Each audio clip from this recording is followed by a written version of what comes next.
예수님을 붙잡아서 대제사장 가야바로 이제 가야바에게 갔습니다. 베드로는 멀리서 이렇게 이제 주님을 따라가서 그 결말을 보려고 그 대제사장 집 뜰에 이렇게 하인들과 함께 앉아 있습니다. 그때 대제사장들과 온 공회가, 이 공회는 이제 사내들인 공회를 말하는 거예요. 예수를 죽이려고 주님을 이렇게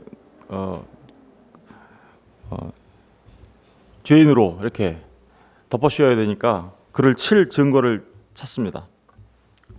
많은 거짓 증인이 나왔다라고 얘기하죠. 60절에 보니까 거짓 증인이 많이 왔으나 얻지 못하더니, 거짓 증인이 많이 나왔는데 얻지 못했다는 얘기는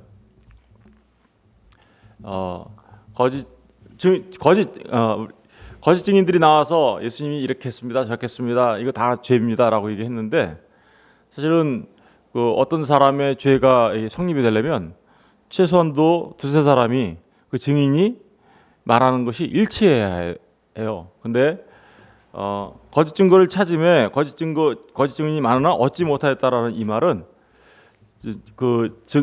거짓 증인들이 나와서 하는 그 증인들의 말이 하나도 일치하지 않았다라는 뜻이에요. 그러니까 일치해야 뭔가가 이게 죄로서 성립할 수 있는데 하나도 일치하지 않았다라고 말할 수 있어요. 우리 마가복음 잠깐 가서 볼까요? 마가복음 14장. 마가가 이 부분을 잘 설명하고 있습니다. 마가복음 14장 가서 보시면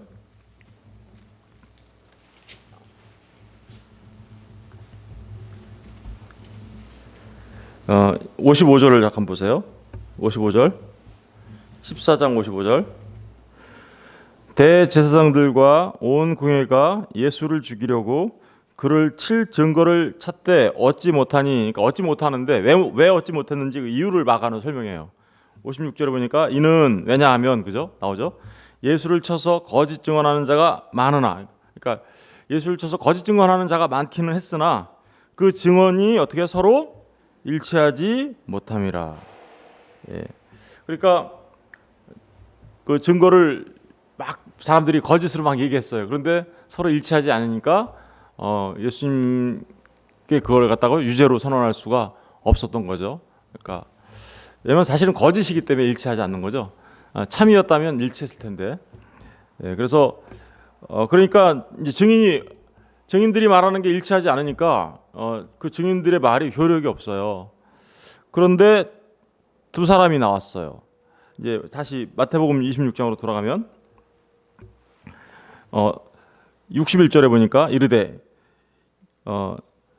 60절에 보니까 거짓 증인들이 많이 나왔으면 얻지 못하더니 후에 두 사람이 왔어요. 두 사람이 와가지고 다시 증언을 합니다. 이르되 61절, 이 사람의 말이 내가 하나님의 성전을 헐고 4월 동안에 지을 수 있다 하더라 하니, 그러니까 두 사람이 이제 많은 증인들이 나왔으나 그 증인들의 말이 일치하지 않고 그 증인의 말들이 효력이 없게 되자 두 사람이 나왔는데, 그 두 사람이 나와서 뭘 얘기합니까?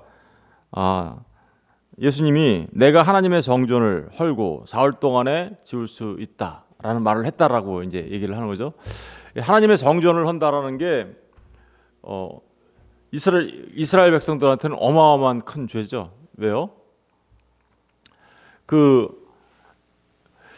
스데반 집사가 그 돌 맞아 죽을 때도 사실은 스데반 집사가 돌 맞아 죽을 때도 성전을 헐고 율법을 고쳤다라는 그 제명이 있어요. 우리 사도행전 6장 잠깐 가서 볼게요. 사도행전 6장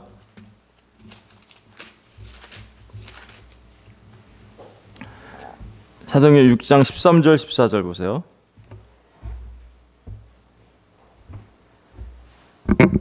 13절 14절 우리 다 같이 읽어볼게요. 시작. 거짓 증인들을 세우니 이르되 이 사람이 이 거룩한 곳과 율법을 거슬러 말하기를 마지 아니하는도다. 그의 말에 이 나사렛 예수가 이것을 헐고 또 모세가 우리에게 전하여 준 규례를 고치겠다 함을 우리가 들었노라 하거늘. 그러니까 지금 여기 스데반 집사가 은혜가 충만하여서 여러 가지 기적과 표적을 일으키면서 사람들한테 설교를 했어요. 하고 있어요. 그런데 스데반 집사를 나중에 돌로 쳐서 죽을 때 그 제목이 뭐냐면요. 그 13절이에요. 거짓 증인들을 세우니 이들이 그 사람이 이 거룩한 곳이 어딜까요? 이 거룩한 곳, 그게 성전을 말하는 거죠. 이 거룩한 곳, 지금 성전을 말하는 것과 그리고 율법을 거슬러 말한다라는 것은 주님이 가르쳐줬던 것처럼 율법을 재해석해서 진짜 그 본래의 의도를 말했던 거죠. 그런데 그 사람들은 이스라엘 사람들은 어떻게요? 그 율법을 두들겨 고쳐서 다른 뜻으로 말한다. 이렇게 개정하고 고치겠다라고 말한 걸로 듣는 거죠. 그러니까 하나님의 거룩한 성전을 고치고 율법과 파괴하고 또 어떤 때는 율법을 거슬러 말하는 것처럼 이렇게 이제 사람들한테 들린 거예요. 그러니까 그걸 가지고 죄다라고 얘기하는 거죠. 주님이 이 성전을 헐라 내가 그러면 3일 만에 다시 세울게라는 말을 하신 적 있죠. 그 말을 사람들은 오해해서 이 사람이 이 성전을 파괴하고 그래서 하나님 앞에 뭘 범해요? 죄를 범하는 그런 일을 한다라고 말했다라고 나오면서 두 사람이 나와서 증언을 한 거죠. 그러니까 주님께서 하신 그 말의 뜻을 사람들이 온전하게 이해하지 못하자 지금 그 당시에 있었던 그러니까 솔로몬 성전을 파괴되고 그리고 스룹바벨 성전이 다시 지어졌었는데 그것을 재건축하고 증축했던 헤롯 성전을 무너뜨려라. 그러면 내가 3일 만에 다시 지을게라고 했던 그 주님의 말을 오해해서 주님은 뭘 가르친 거였어요? 주님은 자신이 십자가에 달려 죽으시고 3일 만에 다시 부활하실 것을 말한 거였는데 그들은 액면 그대로 이 성전을 무너뜨리고 그러면 3일 만에 다시 짓는다고 했던 그 말을 그대로 믿어서 하나님 앞에 큰 범죄를 지금 하고 있는 거 아니냐라는 식의 증언을 한 겁니다. 성전을 허물고라는 이런 증언이 사실은 엄청난 그러니까 뭐예요? 이스라엘 사람들한테는 반역죄고 또 사람들을 선동하는 선동죄고라는 식으로 지금 증언을 하고 있는 거예요. 그러나 예수님은 분명하게 말씀드리지만 예수님은 자기 자신을 가르쳐 말한 거였죠. 그게 우리 요한복음 잠깐 가서 볼게요. 요한복음 잘 아는 얘기지만 요한복음 2장 19절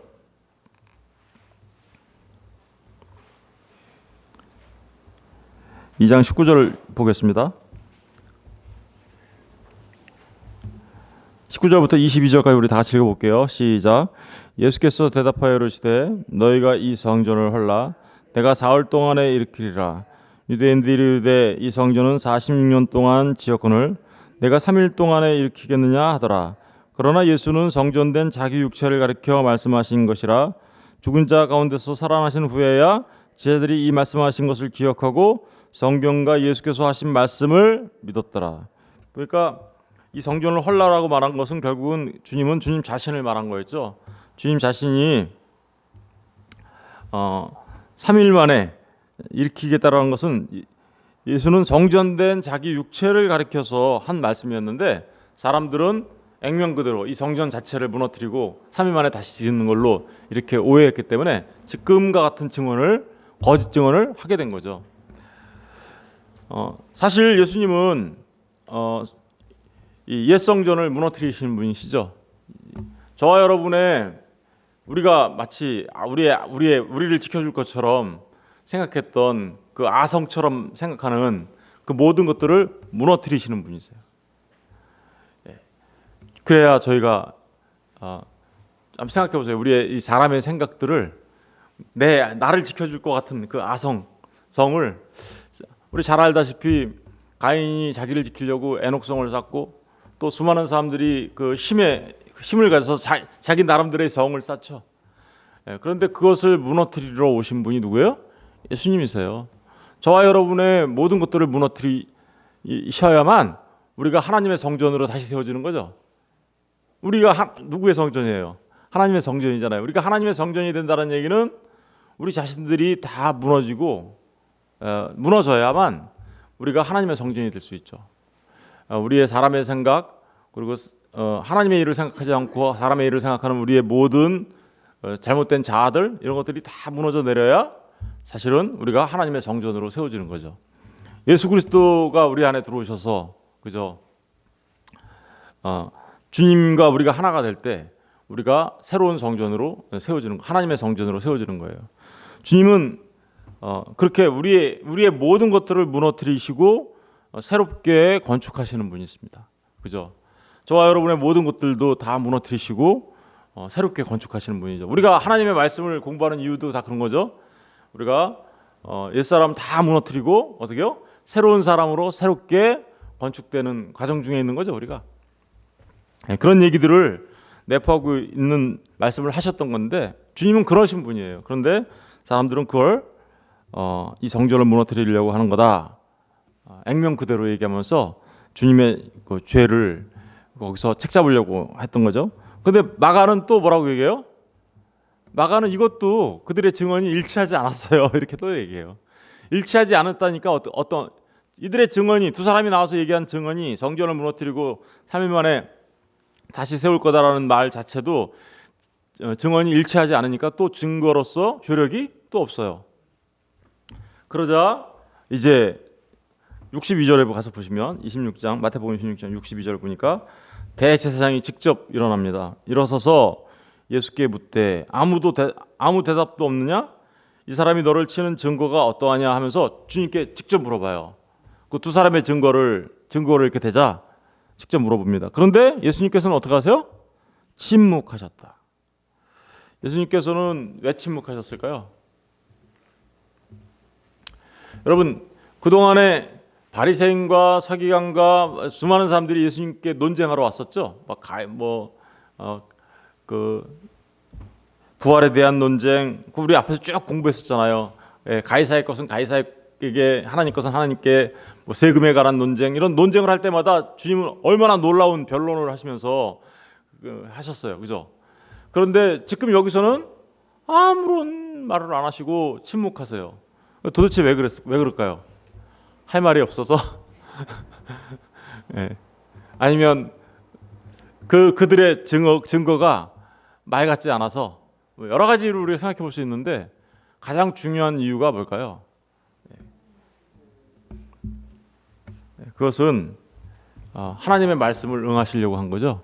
하나님의 말씀이 응한다라는 건 뭐예요?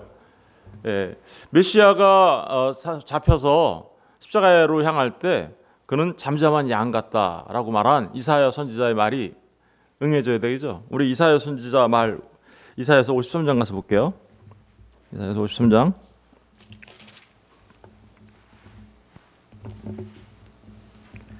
7절을 보세요. 53장 7절 다 같이 한번 읽어보겠습니다. 시작. 그가 곤욕을 당하여 괴로울 때에도 그의 입을 열지 아니하였으며 마치 도수장으로 끌려가는 어린 양과 털 깎는 자 앞에서 잠잠한 양같이 그의 입을 열지 아니하였도다. 바로 이 말씀이 응해야 되는 거죠. 그렇죠?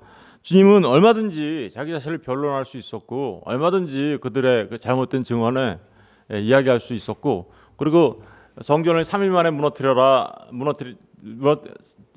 성전을 무너뜨려라, 내가 3일 만에 다시 짓겠다라고 한 것에 대해서 설명하실 수도 있었겠죠, 그죠? 얼마든지 내가 그렇게 그 뜻이 아니야. 그건 내가 십자가에 달려 죽고 다시 부활한다라는 그런 말이야라고 얼마든지 설명할 수 있었지만 설명하시지 않고 침묵하세요. 그죠? 침묵. 주님의 침묵. 그것은 주님께서 이 고난 받는 종으로 이 땅에 오실 텐데 그분이 곤욕을 당하고 괴로울 때 입을 열지 아니하였으며 마치 도수장으로 끌려가는 어린 양과 털 깎는 자 앞에서 잠잠한 양과 같이 그의 입을 열지 어떻게요? 아니하였다라는 이 말씀이 지금 이 가야바에게서 신문을 받으시면서 주님이 바로 그 고난 받는 종의 모습으로 있을 거라는 이사야 선지자를 통해서 한 그 예언이 성취되기 위해서 주님은 어떻게 해요? 입을 침묵을 하셨던 것이죠. 침묵. 그러니까 그 침묵은 뭘 말하는 거예요? 주님 스스로가 지금 뭘 말하는 거예요? 내가 곧 고난받는 종으로 이 땅에 온 메시아야. 주님의 침묵 자체가요, 침묵이 주님 스스로 내가 메시아야 라는 것을 말하고 있는 거죠. 그죠? 말하고 있는 거예요. 63절 계속 긋겠습니다. 예수께서 침묵하시거늘 대제사장이 이르시되 내가 너로 살아계신 하나님께 맹세하게 하노니 내가 하나님의 아들 그리스도인지 우리에게 말하라. 주님께서 침묵하시자 대제사장이 다시, 가야바가 그러니까 다시 말합니다. 내가 너로 살아계신 하나님께 맹세하게 하노니 내가 하나님의 아들 그리스도인지 우리에게 말하라. 대제사장이 그러니까 침묵하는 주님을 보면서 네가 하나님의 아들이냐? 그거 사실인지 아닌지 우리에게 말해 라고 얘기하죠. 대제사장은 왜 갑자기 이런 질문을 하고 있는 걸까요? 침묵하고 있는 주님한테. 대제사장이, 가야바가 갑자기 내가 너로 살아계신 하나님께 맹세하게 한다. 그러니까 예수님으로 하여금 어떻게 해요? 맹세케 만드는 거죠. 그리고 그러면서 질문하는 질문의 내용이 내가 하나님의 아들 그리스도인지 우리에게 말하라. 대제사장의 질문이 심상치가 않죠, 그죠? 예. 주님이 침묵하시고 많은 증인들이 증언을 댔을 때 그 증언들이 전부 다 일치하지 않았기 때문에 증언의 효력이 없게 되고 그것에 대해서 뭐라고 반론을 제기할 줄 알았어요, 주님이. 근데 침묵하시죠. 반론을 제기하면 이 사람들은 어떻게 해요? 말꼬리 잡아가지고 막 다시 공격하려고 했는데 아무런 말을 안 하시는 주님의 모습을 보면서 대제사장이 주님께 직접적으로 도전합니다. 그죠? 도전하는 거죠. 어떻게 직접적으로 도전해요? 네가 살아계신 하나님께 맹세해라. 내가 하나님의 아들 그리스도인지 우리에게 말해라. 대제사장은 이렇게 직접적으로 주님 앞에 도전하면서 질문을 합니다. 대제사장이 이런 질문을 하게 된 이유가 뭘까요? 이유는 대제사장이 지금 주님의 이런 모습을 보면서 어떤 생각을 했을까요? 대제사장은요, 사실은요, 이사야 선지자의 말을 몰랐을까요?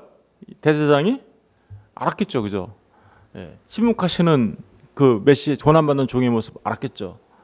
그리고 실제로 대제사장은요, 지금 자기 앞에 서 있는 이분이 하나님의 아들 메시아인 것을 알고 있어요.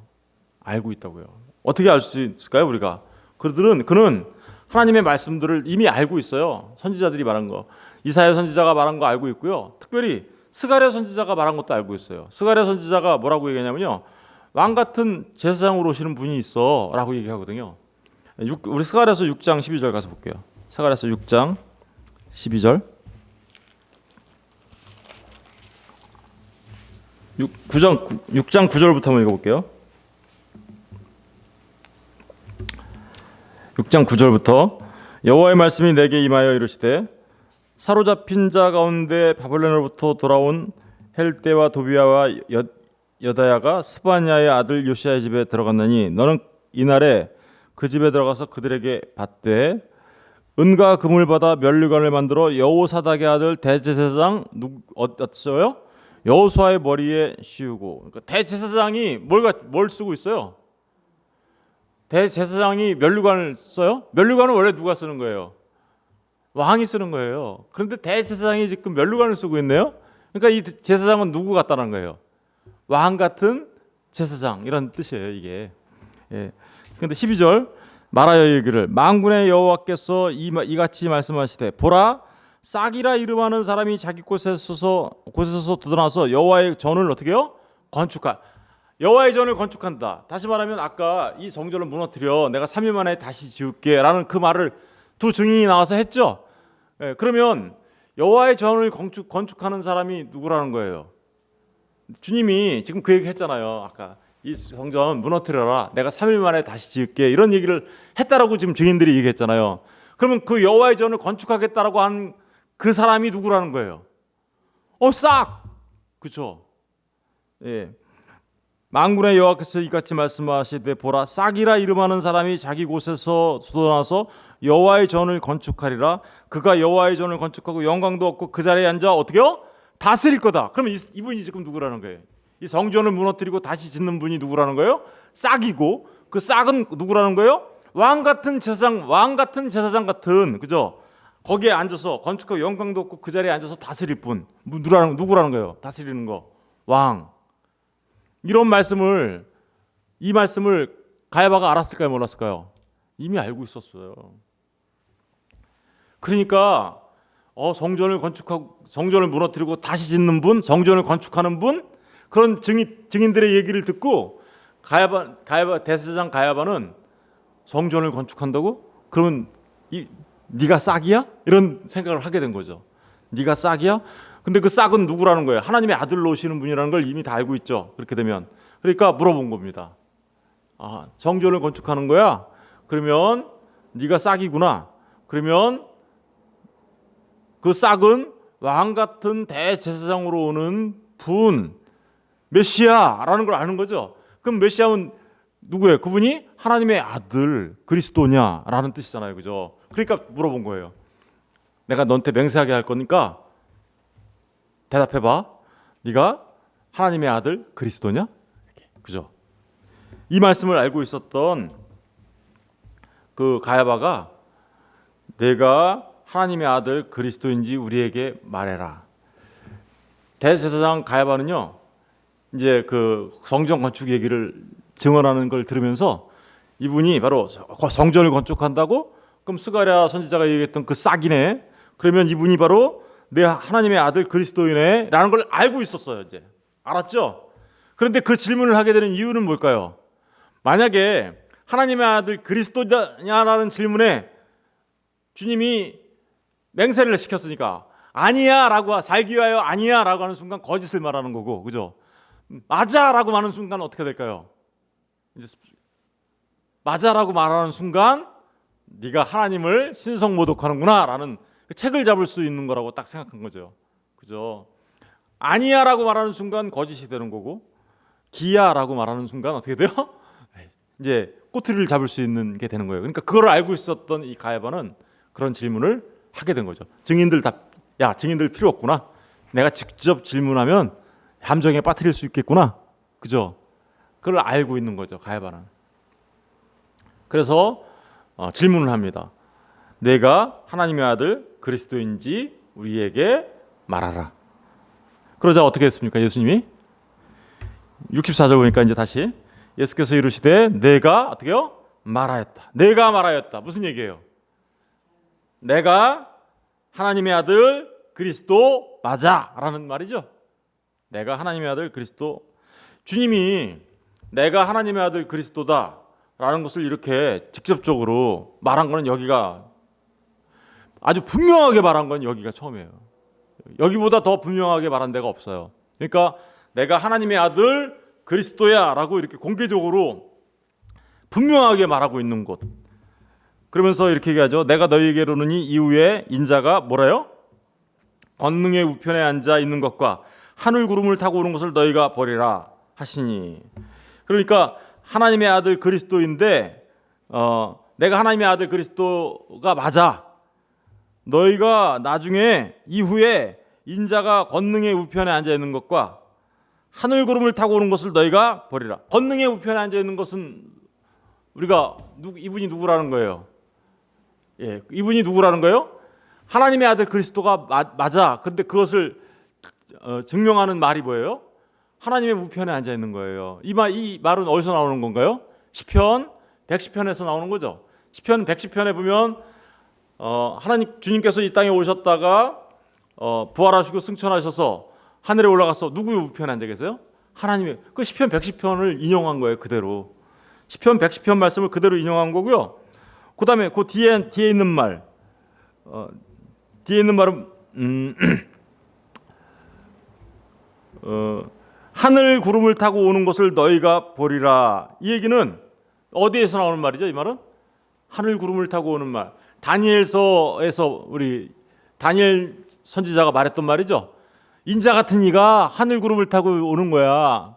그분이 곧 메시아고 마지막 심판 때 하늘 구름을 타고 오셔서 심판하는 그 모습이잖아요. 이게 우리 두 말씀을 다 찾아볼까요? 예, 우리 먼저 시편 110편 가서 볼게요. 시편 110편.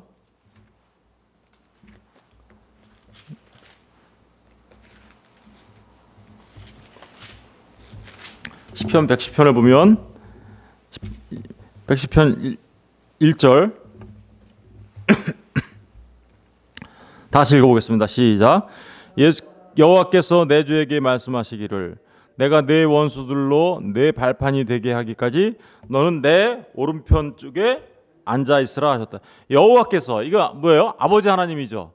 그리고 내 주에게 이건 누구예요? 다윗이 쓴 거예요. 지금 이 시가 그죠? 다윗이 쓴 시인데 여호와께서 이건 아버지 하나님, 성부 하나님을 말하는 거고 내 주에게 누구를 말하는 거예요? 아들 하나님이죠. 아들 하나님께 말씀하시되 내가 내 원수들로 내 발판이 되게 하기까지 너는 내 오른쪽에 앉아 있으라. 그러니까 주님이 내가 이후에는 내가 하나님의 권능의 우편에 앉아 있는 걸 볼 거야. 그러는 것은 이 다윗이 지금 그분을 누구라 그랬어요? 내 주께라고 얘기하고 있잖아요. 그죠? 그러니까 주님이 이 말을 인용했다라는 것은 주님이 지금 누구라는 거예요?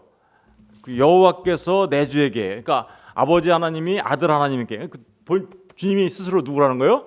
내가 바로 하나님 아버지의 아들 하나님이야 라고 지금 얘기하고 계시는 거죠. 그리고 또 다니엘서 가서 볼게요. 다니엘서 7장.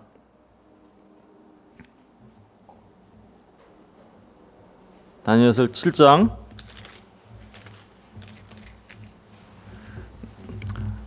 9절부터 볼게요. 7장 9절을 보면 내가 보니 왕자가 놓이고 옛적부터 항상 계신 이가 좌정하셨는데 그의 옷은 시기가 눈 같고 그의 털은 깨끗한 양의 털 같고 그의 보좌는 불꽃이요 그의 밖에는 타오르는 불이며 불이 강처럼 흘러 그의 앞에서 나오며 그를 섬기는 자는 천천히요 그의 앞에서 모셔 선 자는 만만이며 심판을 베푸는데 책들이 펴 있다. 심판을 베푸는 그 모습이죠, 그죠? 예. 그때 내가 작은 불이 말하는 큰 소리로 말미암아 주목하여 보는 사이에 짐승이 죽임을 당하고 그의 시체가 상한 바 되어 타오르는 불에 던져졌으며 그 남은 짐승들은 그의 권세를 빼앗겼으나 그 생명은 보존되어 정한 시기가 이르기를 기다리게 되었더라. 13절이 중요합니다. 13절을 다 같이 읽어볼게요. 시작. 내가 또 밤 환상 중에 보니 이 인자 같은 이가 하늘 구름을 타고 와서 옛적부터 항상 계신 이에게 나아가 그 앞으로 인도되매 그에게 권세와 영광과 나라를 주고 모든 백성들과 나라들과 다른 언어를 말하는 모든 자들이 그를 섬기게 하였으니 그의 권세는 소멸되지 아니하는 영원한 권세요 그의 나라는 멸망하지 아니할 것이니라. 여기 보니까 구름을 타고 오는 인자 같으니, 근데 아까 그 앞에 뭐가 펴 있었어요? 심판을 베푸는 책들이 펴 있었죠. 그러면 구름을 타고 오시는 이분이 누구라는 거예요? 심판하시는 하나님, 그리고 그의 나라는 영원할 거다. 왕, 이거 말하고 있는 거잖아요. 그러니까 주님이 시편 110편과 다니엘서 7장 13절 14절의 이 말씀을 두 개를 동시에 인용하면서 어떻게요? 내가 바로 그야, 이렇게 얘기하는 거죠. 내가 바로 그다. 주님이 누구라는 거예요? 하나님의 아들 그리스도. 네가 말하였다라고 말하면서 그 말이 맞다라는 것을 시편 110편 1절 말씀과 다니엘서 7장 13절 14절 말씀을 인용하시면서, 그죠? 네가 한 말이 맞아라고 얘기한 거죠. 그럼 주님이 스스로를 뭐라고 얘기하신 거예요? 내가 하나님의 아들 그리스도 맞아. 그러자 대제사장이 어떡합니까? 대제사장은 이 내용을 알았어요, 몰랐어요? 알고 있었어요, 사실은요. 알면서 질문한 거예요. 왜요? 예수를 죽이려고. 그렇게 해야 빌미를 잡을 수 있을 거라 생각한 거죠. 사람은 이렇게 악해요. 알면서도 그거를 인정하지 못하고 자신들의 그 갖고 있는 기득권과 이런 것들을 보호하기 위하여 어떻게요? 알면서도 그런 질문을 통하여 꼬투리를 잡아 주님을 죽게 하려고 하죠. 대제사장이 어떻게 합니까? 자기 옷을 찢어요. 자기 옷을 찢었다는 얘기는 너무나도 분노하고 너무나도 슬플 때 이런 일을 하거든요. 너무 슬프거나 너무 분노하거나 막 너무나 원통한 일이 생기면 옷을 찢어요. 원래 제사장은 옷을 찢지 못하게 돼 있어요. 근데 지금은 대제사장 옷을 입은 게 아니겠죠, 그죠? 예, 성전에 들어가서 일을 하는 게 아니니까 그 옷을 찢어요. 옷을 찢었다는 얘기는 너무나 분통하고 원통하다 뭐 이런 의미를 슬프고 그런 의미를 내포하고 있어요. 그가 그러면서 이렇게 얘기하죠. 그가 무슨 말을 했대요? 65절에 보니까 신성모독하는 말을 하였으니 어찌 더 증인을 요구하래. 증인 더 이상 진짜 필요 없어, 그죠? 거짓 증인들이 와서 막 얘기했는데 그런 거 더 이상 필요 없어. 이 말 한마디면 자기가 지금 하나님의 아들이면서 그리스도라고 얘기하고 있잖아. 그러니까 이거 말이면 지금 하나님을 모독하는 말이지, 이게 신성모독이지. 그러면서 신성모독 이거만 가지면 증인 더 이상 필요 없어 라고 얘기하면서 너희가 지금 이 신성모독하는 말을 들었도다. 그러면서 뭐라 그래요? 너희 생각은 어떠하냐? 사람들한테 물어봅니다. 산헤드린 공회 사람들한테 어떠하냐? 이르되 그는 뭐에 해당돼요? 사형에 해당하니라. 여러분, 주님이 죽임을 당하시는데 죽임 당하시는 가장 큰 죄목이 뭐예요? 그러니까 신성모독이에요. 여러분, 참 아이러니하죠, 그죠? 하나님이신 분이 하나님을 모독했다라는 그 죄명으로 죽으시는 거예요. 하나님이신 분이 하나님을 모독했다라는 죄명으로 죽게 되는 이런 아이러니. 여러분, 그러면서 그분을 사형에 해당된다라고 말하는 우리 사람들의 모습. 그러니까 주님은 이 대제사장과 산헤드린 공회에 의해서 이렇게 죽었지, 신성모독으로. 사람들은 이렇게 생각해요. 근데 여기 있는 지금 가야바 같은 대제사장이나 거기에 있는 산헤드린 공회원이나 옆에서 불을 쬐면서 결말해 보려고 하고 있는 베드로나 지금 이 말씀을 같이 보면서 나누고 있는 저와 여러분이나 사실은 다 똑같은 사람들이죠.